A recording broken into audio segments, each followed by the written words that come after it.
Hello students, मैं विनय Pratap Singh YouTube platform से अपने चैनल के थ्रू एक बार और आपके सामने हैं। फर्स्ट ऑफ ऑल हम आपसे ये कहना चाहेंगे कि आप इस लॉकडाउन के टाइम में अपने आप को सेफ रखिए, स्टे होम, स्टे हैप्पी, अपने खुद को बचा के रखिए क्योंकि बहुत प्रॉब्लम चल रही है बाहर। अभी आज हम लोग पढ़ेंगे क्लास 9 का एक टॉपिक उठाएंगे, मोशन का जो ग्राफिकल रिप्रेजेंटेशन। हम लोग लेक्चर 1 में 3 पार्ट में पढ़े थे, हमने एक्सेलरेशन तक कवर कर लिया था। अब हमारी जो अगली टॉपिक होती है वो ग्राफिकल रिप्रेजेंटेशन होती है कि अगर हमको वेलोसिटी को, एक्सेलरेशन को, पोजीशन को ग्राफ पे रिप्रेजेंट करना होगा तो हम कैसे करेंगे। तो आज इस लेक्चर में हम लोग वही पढ़ेंगे कि हम वेलोसिटी को, एक्सेलरेशन को ग्राफ पे कैसे रिप्रेजेंट कर सकते हैं। तो इसकी शुरुआत करते हैं हम। तो पहले समझ लेंगे ग्राफ बनता कैसे है। तो हमें पता है कि सबसे पहले एक्सिस पता होनी चाहिए। जनरली हम इसको एक्स एक्सिस लिखते हैं, ये ओ जिसे हम ओरिजिन कहते हैं, और ये वाई एक्सिस। अब बात आती है, हम ये एक्स एक्सिस क्या बताता है कि अगर इधर कोई पैरामीटर हम रखेंगे, कोई भी पैरामीटर, तो पैरामीटर इधर की तरफ इंक्रीज करेगा। यहाँ एक्स एक्सिस है यानी कि ये पॉजिटिव एक्स एक्सिस है, इस पे जब हम राइट साइड जाएंगे तो हमारी वैल्यूज इंक्रीज करते जाएंगी। यहाँ पे कोई पैरामीटर होगा, जब हम ऊपर की तरफ जाएंगे तो ये इंक्रीज करेगा। अब बात आती है कि हम जब ग्राफिकल रिप्रेजेंटेशन फिजिक्स में पढ़ते हैं तो एक्चुअली वो किस कंसेप्ट पे काम करता है, किस कंसेप्ट के थ्रू वो बना होता है। आज इस वीडियो में हम वो भी समझ लेंगे। बहुत इजी है, वो कभी कभी देखने में लगता है कि हमें समझ में नहीं आएगा और हम उसको मेमोराइज कर लेते हैं, लेकिन जब उसका कंसेप्ट समझ जाते हैं तो कंपटीशन के क्वेश्चन भी इजीली हो जाते हैं, क्योंकि जो एक्चुअल कंसेप्ट है हम टॉपिक पे अप्लाई कर पाते हैं। तो बहुत इजी है, आप कहीं से भी इसका क्वेश्चन आएगा ग्राफ का तो कर ले जाओगे। तो सबसे पहले हम कंसेप्ट की बात करते हैं और यहाँ पे मैं उसको ड्रॉ भी कर दूंगा कि हम क्या कर रहे हैं।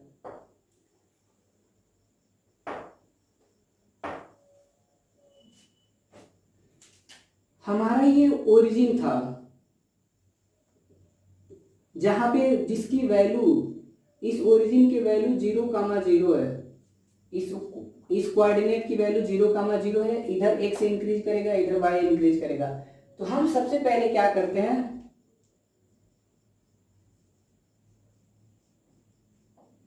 The equation of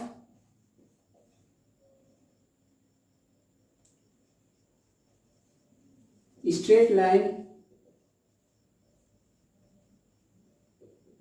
passing through 2 points. अब हमें पता है कि जब हम ग्राफ ड्रॉ करने जाएंगे तो वो स्ट्रेट लाइन बनेगी या कर्व बनेगा। तो हम पहले देख लेते हैं कि जो एक्चुअल में है वो लाइन की इक्वेशन क्या होती है। तो हम कह रहे हैं कि हमें स्ट्रेट लाइन ड्रॉ करना है, एक स्ट्रेट लाइन ड्रॉ करनी है जिसमें एक्स और वाई दो वैल्यू दिए रहेंगे। क्या कि अगर हमें 2 पॉइंट पता रहेगा, हम बोलें कि एक लाइन ड्रॉ करिए जो 2,3 से पास होती है। हमने बोला कि ये कोऑर्डिनेट है, x की वैल्यू 2, y की वैल्यू 3। हम कहते हैं कि आप एक लाइन ड्रॉ करिए जो कोऑर्डिनेट 2 और 3 से पास होती है। तो ये कोऑर्डिनेट 2 यहाँ पे है, 2 और 3 दोनों देख लेंगे कि इस पे 2 और इस पे 3। तो इस पॉइंट से पास होने वाली लाइन हमको ड्रॉ करनी थी, इस पॉइंट से। तो ये लाइन जब हम ड्रॉ करेंगे तो इसके पीछे इसका इक्वेशन क्या होता है। तो इसका इक्वेशन होता है y equal to mx plus C. y equal to mx plus C. हमने क्या एग्जाम्पल सजेस्ट किया कि भैया हमको 2,3 से जाने वाली लाइन का इक्वेशन बताइए। तो हम इसमें 2,3 रख देंगे तो हमें लाइन की इक्वेशन बन जाएगी, यहाँ से जाएगी जो, तो ये इक्वेशन बनेगा। और इसको हम अच्छे से और समझते हैं थोड़ा। बस आप लोग से ये कहेंगे ग्राफ को देख के परेशान नहीं होइएगा, क्योंकि बहुत इजी है, बस जरूरत है तो इजीली समझने की। तो जनरल इक्वेशन क्या होती है, the equation of straight line passing through 2 points. अगर कोई लाइन दो पॉइंट से पास करती है तो उसका जनरल इक्वेशन क्या होता है? तो general equation y equal to M X plus C होता है, जहां पे पैरामीटर क्या है? दो पैरामीटर है, एक y है और एक x है। ये दोनों चेंज हो रहे हैं। इधर अगर वैल्यू करेंगे तो y भी चेंज होगा, इधर जाएंगे तो x भी चेंज होगा। जैसे जैसे y और x की वैल्यू चेंज होगी वैसे वैसे हमको एक नई इक्वेशन मिलती जाएगी।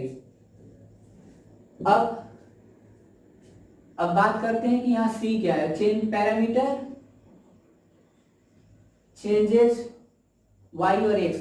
जब जब y और x की वैल्यू चेंज होगी, या मैं y की वैल्यू होल्ड कर दूं, x की वैल्यू चेंज करूं तो एक नई लाइन बनेगी, x की वैल्यू ना चेंज करूं, y की चेंज करूं तो एक नई लाइन मिलेगी हमको। तो इससे बहुत सारी लाइन मिल सकती है इस इक्वेशन से। इसको हम जनरल इक्वेशन कहते हैं, जनरल इक्वेशन है ये। अब इसमें c जो होता है वो इंटरसेप्ट होता है,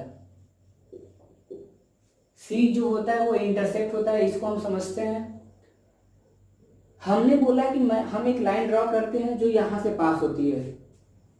मैंने इसका नाम रख दिया लाइन 1। लाइन 1 एक ऐसा लाइन है जो 3 से पास होता है और ये कहीं इंटरसेक्ट करता होगा।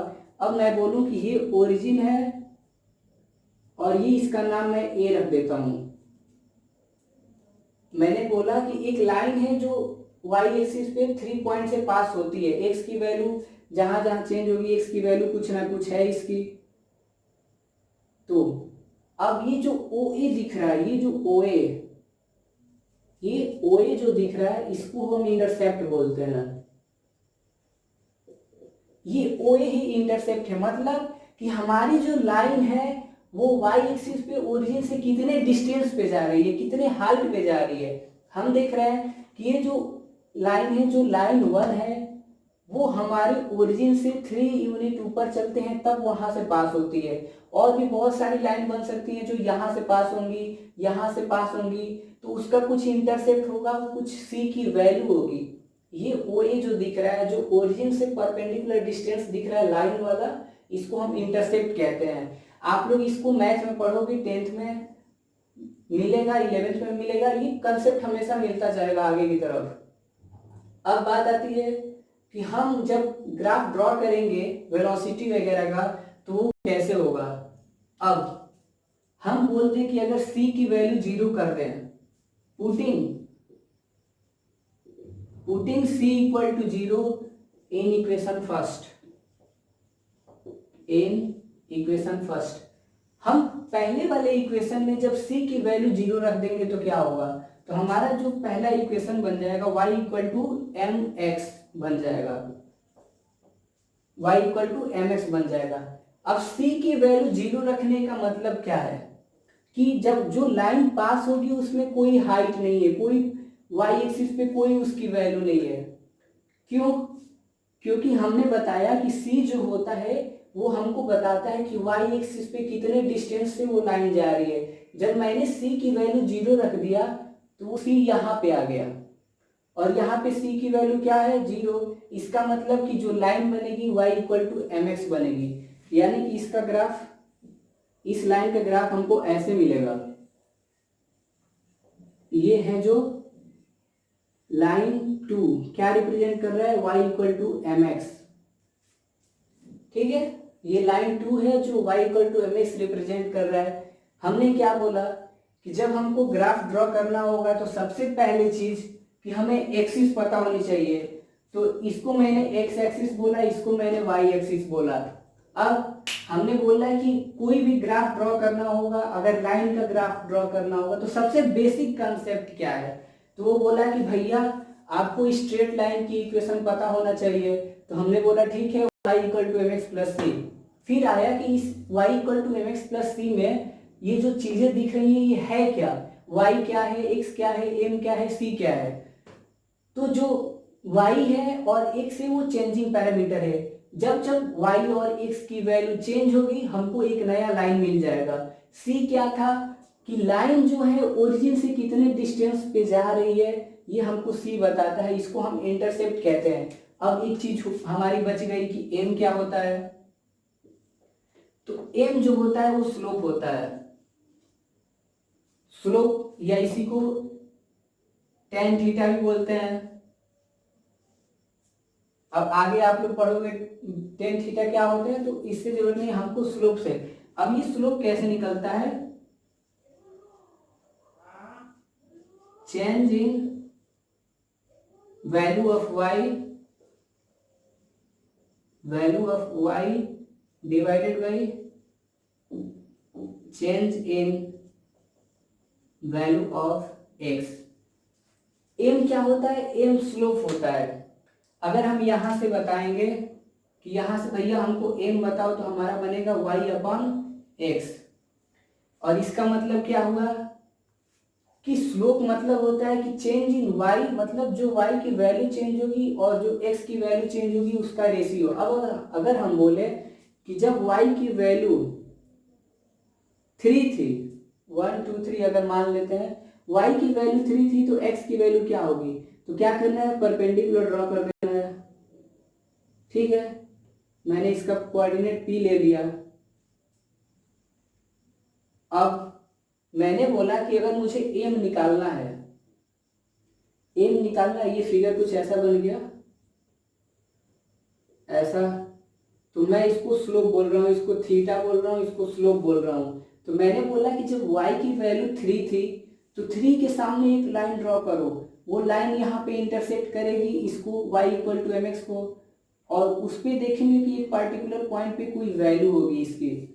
अगर हम बात करें तो ये वैल्यू आई थिंक 3.5 है। ओके, अगर जनरली बात करें तो 3.5 है। तो जो m है, y में कितना चेंज हो रहा है, मैं ओरिजिन से चला था a पे पहुंचता हूं, ओरिजिन से चले a पे पहुंचे, ये 3 यूनिट है और ये 0 है, तो 3 माइनस 0। इस वाले एक्सिस में मैं ओरिजिन से चले थे, पहुंचे कहाँ थे, 3.5 पे, तो इसका डिफरेंस 3.5 माइनस 0। तो जब हम इसको सॉल्व करेंगे तो 3 अपॉन 3.5 आएगा। ये हमारा स्लोप है, ये हमारा टेन थीटा है। मतलब ये हमको बताएगा कि ये लाइन कितने एंगल पे जा रही है, जो कि आगे का फर्दर काम है, हम लोग को अभी इससे कोई मतलब नहीं है, बस ये पता होना चाहिए कि ये क्या होता है, क्योंकि आगे हम इसको यूज करेंगे डेरिवेशंस में।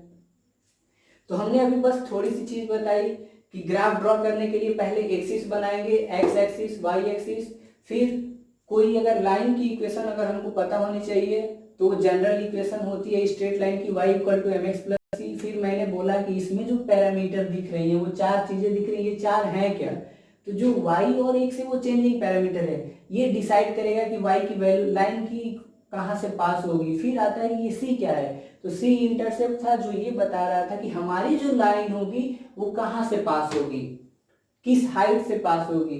फिर मैंने बोला कि भैया अगर मैं c की वैल्यू इसमें 0 रख दूं तो क्या बनेगा, तो y equal to M x बनेगा। इसका मतलब ये वो लाइन है जो ओरिजिन से पास होगी, तो ये वो लाइन है जो ओरिजिन से पास होगी, that is line two y equal to M x. Okay, अब ये अभी हमको इसका काम है, अभी इस पे आगे आते हैं।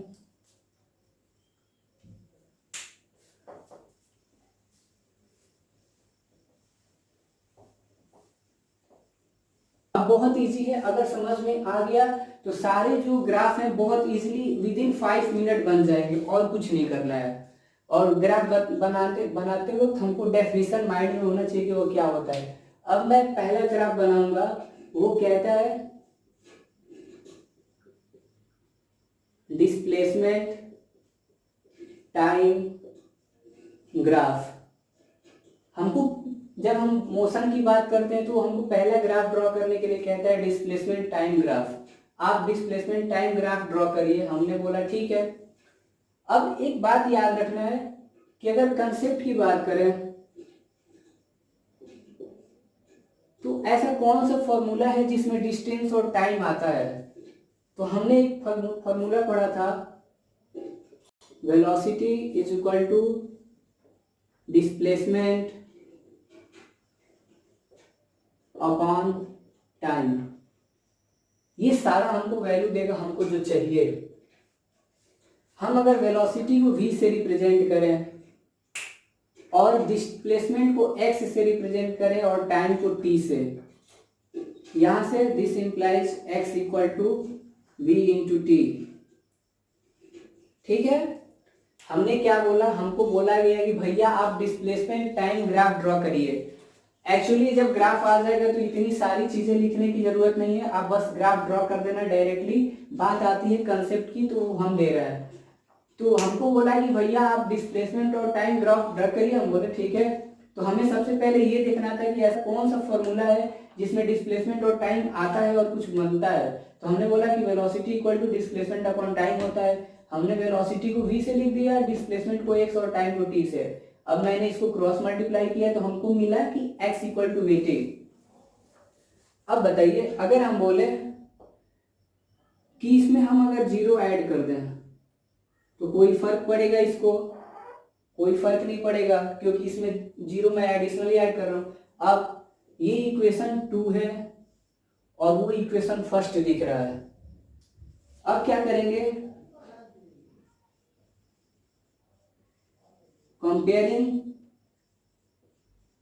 इक्वेशन फर्स्ट एंड सेकेंड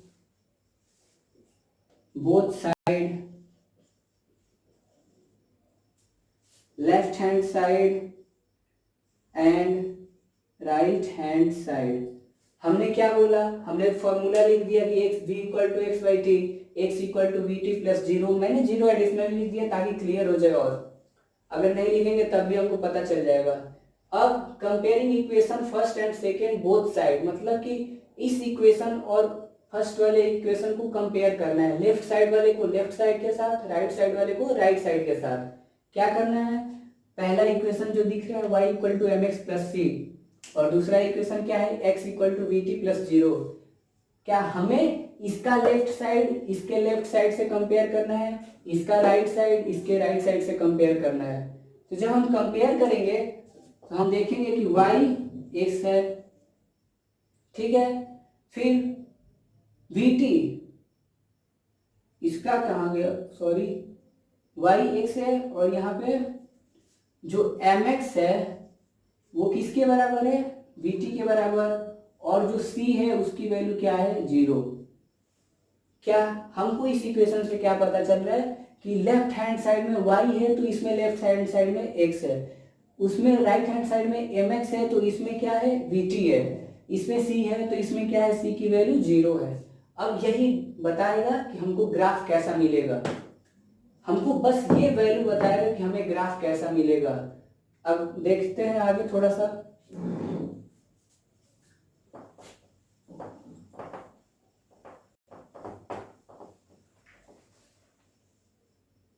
ये इंफॉर्मेशन हमें क्या कहता है, ये इंफॉर्मेशन हमें कहता है कि पहले आप एक्सिस ड्रॉ करिए, पहले आप एक्सिस ड्रॉ करिए। अब देखना है कि भैया y वाले एक्सिस पे क्या होगा। तो ये y वाले एक्सिस पे x बता रहा है, मतलब कि x क्या था, x डिस्प्लेसमेंट था, यानी कि ये डिस्प्लेसमेंट है।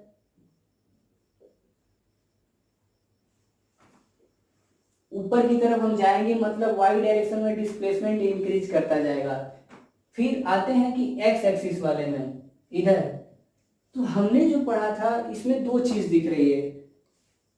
तो हमने देखा था कि जब लाइन की इक्वेशन लिख रहे थे तो x जो था वो चेंजिंग पैरामीटर था, इसमें टाइम चेंजिंग पैरामीटर है, यानी कि जैसे जैसे टाइम इंक्रीज करेगी हमारी डिस्प्लेसमेंट चेंज होगी। तो यहाँ पे x वाले एक्सिस पे हम टाइम रखेंगे, यानी कि x एक्सिस की तरफ टाइम इंक्रीज करेगा, y एक्सिस की तरफ डिस्प्लेसमेंट इंक्रीज करेगा। ठीक है, कोई प्रॉब्लम अभी तक नहीं आनी चाहिए। हमने LHS और RHS कंपेयर किया तो ये कह रहा है कि भैया y एक्सिस पे आप डिस्प्लेसमेंट को रखिए, और ये कह रहा है कि x एक्सिस पे टाइम को रखिए। क्यों? क्योंकि ये जो m था ये स्लोप था जो कि कांस्टेंट आता था, और वेलोसिटी भी कांस्टेंट आएगी वो आगे। अब कहता है कि x equal to we t, ये जो इक्वेशन कन्वर्ट हो रहा है कि x equal to we t, और ये किसकी तरह दिख रहा है, y equal to M x. मतलब कि जो x equal to we t है, ये जो x equal to we t है ये ऐसी लाइन है जो हमारी ओरिजिन से पास होगी, क्योंकि इसमें इंटरसेप्ट नहीं है, इसमें सी की वैल्यू 0 है। तो हमें क्या पता है कि ओरिजिन से पास होने वाली लाइन कैसी बनती है, तो ऐसी बनती है। ये है हमारा x equal to we t, ये लाइन है, और ये हमको जो देता है वेलोसिटी देता है। ये लाइन जो देती है हमको वेलोसिटी देती है। ये जो लाइन है हमको वेलोसिटी देगी। क्या करना था, कुछ नहीं। अब उसने बोला कि हमने कंपेयर किया y equal to M x को इससे x equal to we t से। तो उसने बोला कि आप कंपेयर करके ये देख रहे हो कि y एक्सिस पे डिस्प्लेसमेंट को रखेंगे और x एक्सिस पे दो चीज हमको दिख रही है, एम एक्स वी टी।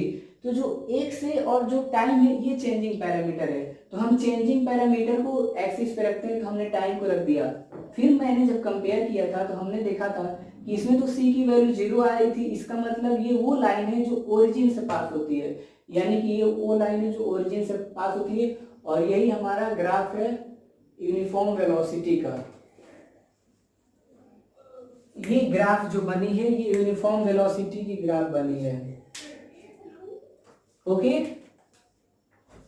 एक कंडीशन ये हो गई यूनिफॉर्म वेलोसिटी की, कि अगर यूनिफॉर्म वेलोसिटी अगर समझना होगा तो यूनिफॉर्म वेलोसिटी क्या होता था, यूनिफॉर्म वेलोसिटी होता था equal distance in equal interval of time. Means that कि ये जो ग्राफ है ये बता रहा है कि आप अगर 1 सेकेंड चलोगे तो डिस्प्लेसमेंट उतना ही कवर करोगे, अगर अगले सेकेंड में चलोगे तो डिस्प्लेसमेंट उतना ही कवर करोगे। ये यूनिफॉर्म वेलोसिटी का ग्राफ है। जो ओरिजिन से पास होती है वो यूनिफॉर्म वेलोसिटी की होती है। आगे अभी हम लोग पढ़ लेंगे कि इसका वेरिएशन कैसे होता है। अगर हम बोले, हमने कुछ पॉइंट ड्रॉ कर दिया, हम बोले कि ये 2 सेकेंड है, ये 4 सेकेंड, ये 6 सेकेंड एंड सो ऑन। हम बोल रहे हैं कि जब टाइम 2 सेकेंड हुआ था तो बॉडी की डिस्प्लेसमेंट कितनी हुई थी एक्चुअली। इसको तो हम देख रहे हैं कि जो हमने ग्राफ बनाया है वो y equal to M x के कंसेप्ट से बनी है, जो कि लाइन ओरिजिन से पास हो रही थी। अब देखना है कि मैंने जनरल एक पॉइंट ले लिया है, मैंने ये टाइम वाला ले लिया है कि जब ये टाइम इतना था तो बॉडी की पोजीशन क्या थी। तो मैंने परपेंडिकुलर ड्रॉ किया, फिर यहाँ से इधर ड्रॉ किया तो ये वैल्यू आई। अब हम देख रहे हैं कि जब मैंने परपेंडिकुलर ड्रॉ किया यहाँ पे तो इस लाइन को पॉइंट बी पे इंटरसेक्ट कर रही है, या पॉइंट बी और ये पॉइंट ए मैंने नाम रख दिया। अब क्या हो रहा है कि जो बी और ए है, जो बॉम्बे से आगरा है, मतलब जो बी ए है वो क्या है, change in y, final point minus initial point. और जो ये है ओ ए है, ओ ए क्या है, change in x, value of x, value of t, sorry. जो बॉम्बे से आगरा है ये क्या है, change in value of y, की वाई में कितनी चेंज हो रही है, यानी कि डिस्प्लेसमेंट में कितनी चेंज हो रही है, डिस्प्लेसमेंट में कितना चेंज हो रहा है। जब टाइम 0 था तो डिस्प्लेसमेंट 0 था, जब टाइम यहाँ पे पहुंचा तो डिस्प्लेसमेंट क्या था। तो हमने परपेंडिकुलर ड्रॉ किया तो देखा कि इस वाले लाइन को यहाँ पे इंटरसेक्ट कर रही है, तो ये हम वहाँ पे फिर परपेंडिकुलर ड्रॉ किए तो हमने देखा कि ये डिस्प्लेसमेंट वाले लाइन को यहाँ पे इंटरसेक्ट करेगी। यानी कि जो बॉम्बे से आगरा है, जो बी ए दिख रहा है वो change in value of displacement दिख रहा है, वैल्यू ऑफ पोजिशन दिख रहा है। तो अब क्या था कि जो एम होता था, जो स्लोप होता था, जिसे हम स्लोप बोलते थे, क्या होता था, तो यहाँ पे क्या होगा, बी ए अपान ओ ए। तो बी ए की वैल्यू कुछ होगी जिसे हम चेंज इन वाई बोल रहे हैं, चेंज इन डिस्प्लेसमेंट बोल रहे हैं, अपॉन चेंज इन टाइम। इसको दूसरी भाषा में क्या बोल देंगे, net displacement upon time taken, net displacement upon time taken.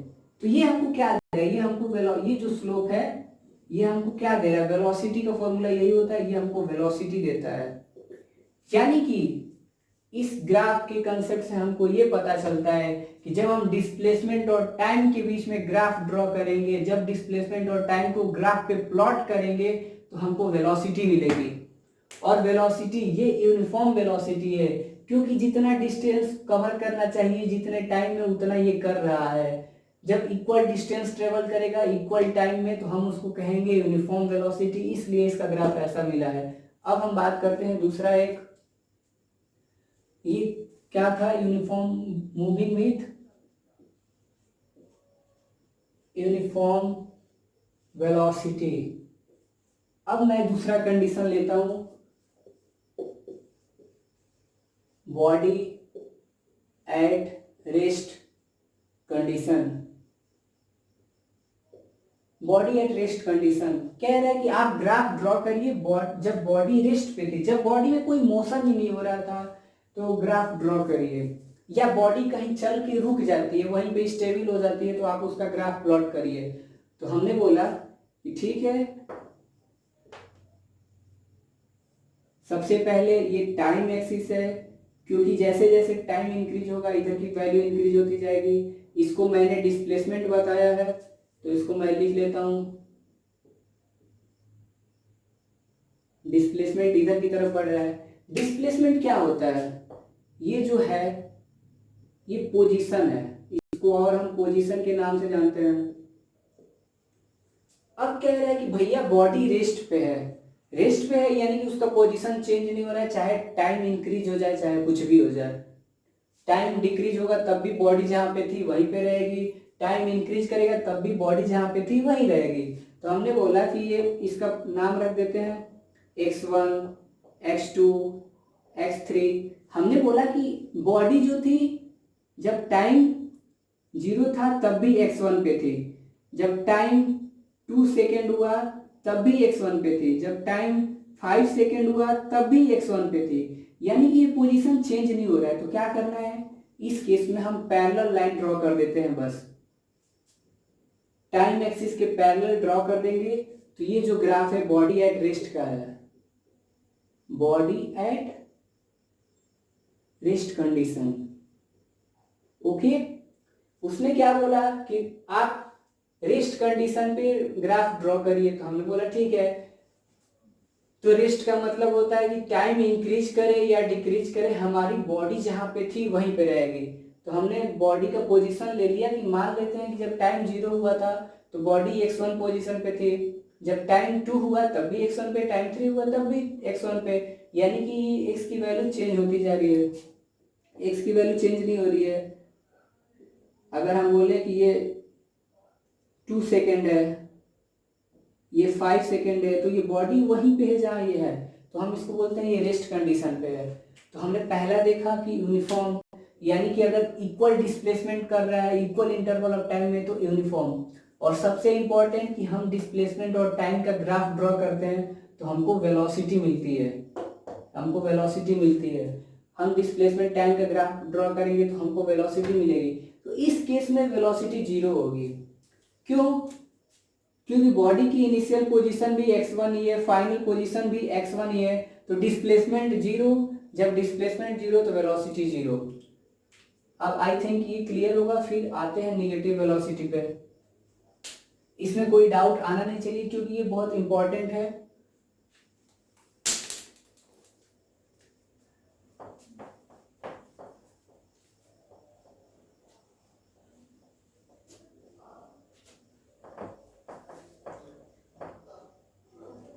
अब बात आती है कि निगेटिव वेलोसिटी का ग्राफ,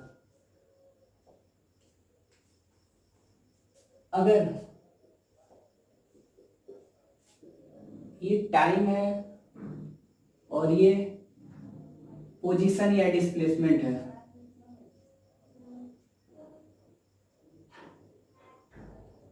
जिसका नाम हम रख देते हैं,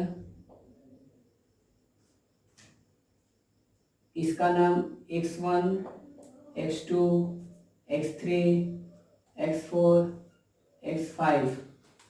अब कह रहा है कि अगर हमको निगेटिव वेलोसिटी चाहिए होगी तो क्या होगा। और निगेटिव वेलोसिटी की ग्राफ कैसे बनती है। तो एक सेकंड फॉर्मूला देख लेते हैं कि v इक्वल टू होता है चेंज इन पोजीशन, यानी कि final position minus initial position. ऐसे लिख लो, x final minus x initial. ये x क्या है, पोजीशन है, और टाइम। मतलब कि अगर वेलोसिटी का फॉर्मूला होता है final position minus initial position upon time, हम इसी को डिस्प्लेसमेंट के नाम से भी जानते हैं। तो कह रहा है कि ये ग्राफ ऐसा है, इसका ग्राफ ऐसा बनता है। किस चीज का, ये हमको क्या देगा, निगेटिव वेलोसिटी। क्यों, जब टाइम जीरो था, ये टाइम जीरो था, जब टाइम जीरो पे था तो इस बॉडी की हाईएस्ट पोजीशन कितनी थी, मैक्सिमम पोजीशन कितनी थी, तो बॉडी x5 पे था। क्या कह रहे हैं हम, जब इनिशियल टाइम हुआ, जब हमने बोला कि स्टार्टिंग में जब टाइम जीरो हुआ था उस टाइम बॉडी कहाँ पे थी, तो उस टाइम बॉडी x5 पे थी, क्योंकि ये जब टाइम जीरो था तो ये यहाँ पे इंटरसेक्ट कर रहे थे। फिर हमने बोला कि जब टाइम t1 होता है या t2 होता है तो बॉडी की पोजीशन क्या है, तो कुछ नहीं करना था, हमको परपेंडिकुलर ड्रॉ करना था, तो हमने परपेंडिकुलर ड्रॉ कर दिया। फिर जब टाइम t2 पे बोला तो t2 पे हमने परपेंडिकुलर ड्रॉ कर दिया। तो ये दिखना है कि t2 वाले पे कहाँ इंटरसेक्ट कर रही है, तो ये कर रही है, फिर ये कर रही है। हम मान लेते हैं कि x4 पे कर रही है, क्योंकि ग्राफ इस पे परफेक्ट बना नहीं है। अब बॉडी चलेगी कहाँ से, फाइनल पोजीशन कहाँ पे है, मान लेते हैं x3 पे, और इनिशियल पोजीशन x5 पे चले थे। बॉडी इनिशियली कहाँ पे थी, x5 पे, और पहुंची कहाँ पे, टाइम t2 हुआ था तो x3 पे। तो डिफरेंस टाइम का t2 minus t0 v equal to, तो हम देख रहे हैं कि हमारी जो पहली वाली वैल्यू है वो ज्यादा है और जो दूसरी वाली वैल्यू है वो कम है, तो ये जो आएगा निगेटिव वैल्यू आएगा, इसलिए हमको यहाँ से निगेटिव वेलोसिटी मिलता है। तो निगेटिव वेलोसिटी का ग्राफ कैसे बनेगा, तो इससे पता चलता है कि स्टार्टिंग में जो पोजीशन होगा वो मैक्सिमम पॉइंट पे होगा, और जैसे जैसे टाइम इंक्रीज होगा हमारी पोजीशन कम होती जाएगी। तो जब हम फॉर्मूला अप्लाई करेंगे तो हमको निगेटिव वैल्यू मिलेगी, जो ये बताता है कि ये निगेटिव वेलोसिटी का ग्राफ है। अब हम इस पे क्वेश्चन कर लेंगे।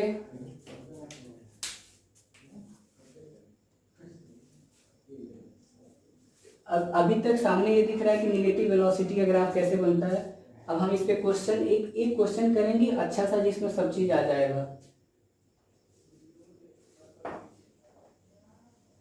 एक बार हम देख लेते हैं कि हमने क्या पढ़ा है।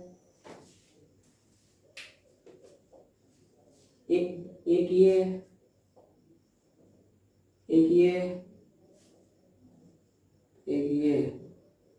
x है, ये t है, ये x है, ये t है, ये x है, ये t है, यानी कि ये सारे ग्राफ डिस्प्लेसमेंट और टाइम के बीच हैं। हमने बोला ये ग्राफ ऐसा है, मतलब ये क्या बता रहा है, तो ये यूनिफॉर्म वेलोसिटी का ग्राफ है। ये ग्राफ ऐसा है, मतलब कि ये बॉडी रेस्ट पे है। तो आपको बस ये याद रखना है कि ये ग्राफ ऐसे होता है, लेकिन अगर कोई समझना चाहता है कंपटीशन पॉइंट ऑफ व्यू से, तो मैंने सारे कंसेप्ट एक्सप्लेन कर दिए हैं। अब मैं बोलूँ कि ये ग्राफ ऐसा है, तो ये निगेटिव वेलोसिटी का ग्राफ है। ओके, हमने अभी तक 3 चीजें पढ़ी थी। अब इस पर हम एक क्वेश्चन करेंगे प्यारा सा,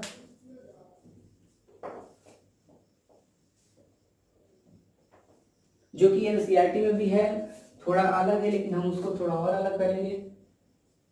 एक ग्राफ इसमें और है, वो देख लेते हैं कि एक्सेलरेटेड मोशन।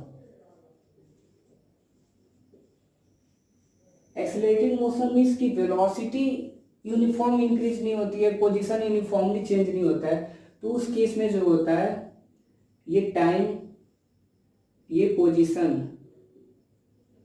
तो एक्सेलरेटेड मोशन का ग्राफ कैसे बनता है, एक्सेलरेटेड मतलब क्या है कि हम टाइम जैसे जैसे इंक्रीज कर रहे हैं, हम अपनी स्पीड को बढ़ा रहे हैं, अपना स्पीड अप कर रहे हैं। जैसे हम 4 व्हीलर चलाते हैं तो स्टार्टिंग में हम एक्सेलरेटर कम लेते हैं, लेकिन टाइम की टाइम जब इंक्रीज करता है तो एज पर क्लियरिटी हम एक्सेलरेट कर देते हैं, तो हमारी स्पीड चेंज हो जाती है, हम ज़्यादा डिस्टेंस कवर करते हैं। तो ये क्या है कि कम टाइम में ज़्यादा स्पीड पोजीशन कवर कर लेना, अपने डेस्टिनेशन पे जल्दी पहुंचना। तो इसका ग्राफ ऐसे बनता है, मतलब कि पहले तो हम चले थे, लेकिन जैसे जैसे टाइम इंक्रीज कर रहे हैं हम अपने पोजीशन की ओर, अपने डेस्टिनेशन की ओर बहुत जल्दी पहुंच रहे हैं। तो ये एक्सेलरेटेड मोशन का ग्राफ है, ऐसे बुक में दिया, ऐसे बनता है। और ये जो बन रहा है इसको हम कर्व कहते हैं, हमारा जो शेप बनता है इसको कर्व कहा जाता है मैथ की लैंग्वेज में, जो कि आगे मिलेगा। अब एक क्वेश्चन हम लोग करते हैं इस पे।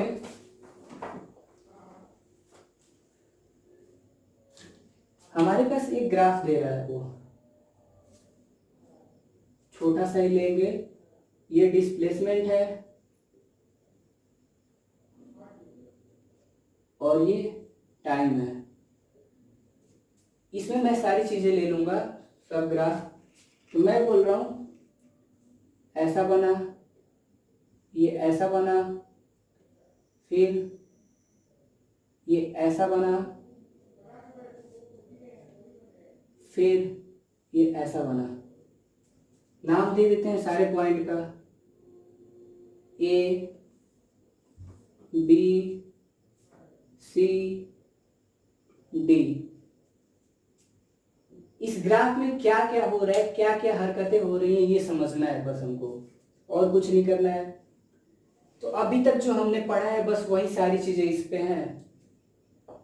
ये ग्राफ जो है ओरिजिन से पास हो रही है, और अगर परफेक्टली बनाए होते तो ये इक्वी डिस्टेंस और पैरेलल होती, यानी कि ये जो OA है, OA क्या रिप्रेजेंट कर रहा है, O से A तक रिप्रेजेंट कर रहा है यूनिफॉर्म वेलोसिटी। क्यों? क्योंकि जब यूनिफॉर्म वेलोसिटी की बात होती है तो वो ओरिजिन से पास होता है या equi distance in equi interval of time cover करता है, तो हम उसको यूनिफॉर्म वेलोसिटी कहते थे। अब बात आती है AB। AB क्या हो रहा है? अगर हम बोले कि ये पोजीशन x1 है, यानी कि इसको जब आगे प्रोड्यूस करेंगे तो टाइम बढ़ता जा रहा है, टाइम बढ़ता जा रहा है, टाइम बढ़ता जा रहा है, लेकिन ये बॉडी जो है इसी लाइन पे है। तो AB जो है रेस्ट कंडीशन बताता है,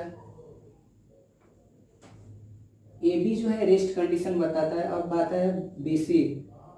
अब क्या हो रहा है कि C वाले की बात कर ले एक मिनट। तो ये हम मान लेते हैं x0 है, कोई पॉइंट है इसका, 100 नाम दे देते हैं। तो जब टाइम इनिशियल टाइम था तो बॉडी यहाँ पे थी, जब टाइम इंक्रीज किया तो बॉडी कहाँ, जब यहाँ पे देखें, जब टाइम कुछ मान लेते हैं, ये T5 है, ये T6 है, तो ये T5 है वो T6 से पहले आएगा। यानी कि जब टाइम T5 हुआ था तो बॉडी B पे थी, लेकिन जब टाइम थोड़ा सा इंक्रीज किया तो बॉडी C पे आ गई। तो ये जो है हमको रिप्रेजेंट करता है नेगेटिव वेलोसिटी, नेगेटिव वेलोसिटी। अब क्या हो रहा है, जब टाइम T6 हुआ था वहां से लेके, और टाइम मान लेते हैं ये T8 है, तो ये कर्व जो है पोजीशन की तरफ जा रही है, अपने डेस्टिनेशन की तरफ बहुत तेजी से जा रही है। तो ये जो हमारा CD है ये हमारा है एक्सेलरेटेड मोशन। तो हमने जो ग्राफ आज 4 ग्राफ पढ़े हैं उसको मैंने इस पे ला दिया है। पहला पढ़ा था यूनिफॉर्म वेलोसिटी, वो ये कहता था कि अगर इक्वल डिस्प्लेसमेंट होता है इक्वल इंटरवल ऑफ टाइम में, तो हमने कह लिया कि इक्वल डिस्प्लेसमेंट हो रहा है इक्वल टाइम में, तो O से A तक ये क्या बना, यूनिफॉर्म वेलोसिटी। फिर A से B की बात आई, तो हमने देखा कि जब टाइम कुछ था तब भी बॉडी वहीं पे थी, जब टाइम फिर इंक्रीज किया तब भी बॉडी x1 पे ही थी। तो ये वाली जो लाइन है ये बता रही है कि भैया बॉडी का कोई चेंज नहीं हो रहा है, वो रेस्ट पे है, तो वो x1 पे है, तो AB जो है वो रेस्ट कंडीशन बताता है।